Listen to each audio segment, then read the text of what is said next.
आमची वामन भाऊला दिंडी असती बरं का आमच्या वाडीतून तिकडून. काय झालं एकदा सगळे काकडा संपला, आता बापू असते तिकडे आहे की नाही, काकडा संपला सगळे संपलं आणि मग म्हणले महाराज आता काय म्हणायचं, म्हणलं वाराचे अभंग म्हणा.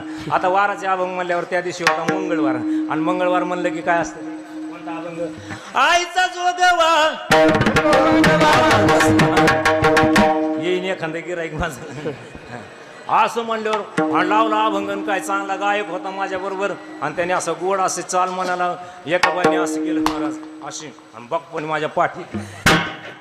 बरं झालं 2-3 माणसांनी करलं, मी वाचला नाही का मेलच असतो बुवा. बरं आमच्याकडं अंगात आलेली बाई हिंदी बोलती, तुमच्याकडं कसे कोणता शब्द आहे तो, बजाव. एरवी तिच्या बापाने कधी शिकवलं नाही पण अंगात आले हिंदी कशी बोलत बजाव.